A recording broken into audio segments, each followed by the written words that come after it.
मी मतदारांना एवढंच आवाहन करतो की गेल्या अनेक दिवसापासून आम्ही जो घरोघरी जाऊन लोकांना आपल्या शहर मध्येचे आमदार देवेंद्रदादा कोटे साहेबांचा जो विक्रमी म्हणजे डेव्हलपमेंट झालेला आहे.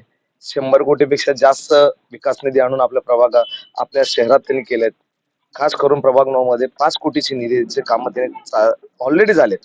4 कोटीची निधी प्रलंबित आहे. ते बी 5-6 महिन्यात होतील.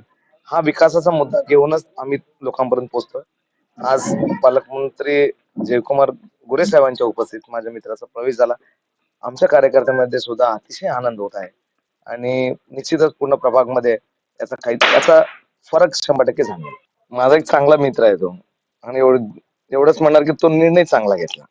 तो ऑलरेडी पहिल्यापासून हिंदुत्व म्हणून काम करतोय आणि अनेक कार्यकर्ते त्याच्या सोबत आहेत. मला वाटतं की त्याने कार्यकर्त्यांच्या आग्रह खातर भाजपमध्ये येण्याची त्याची इच्छा झाली असेल आणि तो खूप खूप अनेक वर्षापासून त्याला मी पाहतोय. खूप मोठी मोठी मिरवणूक तो मार्कंडे जयंतीची असू दे, शिवजयंतीची असू दे, त्याचा कल हिंदुत्वाकडे आहे. पण आता राष्ट्रवादीमध्ये तो राहता इथं त्याचं पॅनलचं काय अडचण झाली आता तुषारने तुम्हाला सांगितलं असेल, कारण का त्या गोष्टी काय मला माहित नाही. पण माझा एक मित्र चांगला निर्णय घेतला. मी त्याला सोबत घेऊन निश्चितच लोकांपर्यंत पोहोचतो आणि त्याच्या भविष्यात सुद्धा मी त्याला सोबत घेऊनच राहणार आहे. मी भाजपमध्ये प्रवेश करण्याचं कारण एवढंच की काय लोकप्रिय आमदार शहरमध्ये विधानसभेचे देवेंद्रदादा कोटे यांचं काम पाहता आतापर्यंत प्रणितीताई शिंदे कमीत कमी 2 ते 3 टर्म आमदार होते. तेवढा निधी कधी पण आणले नाहीत.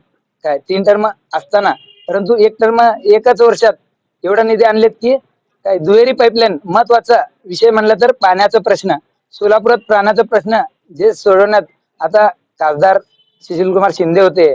काय बाकी मोठे मोठे नेते पाणी देतो म्हणून एक दिवस दिले नाहीत.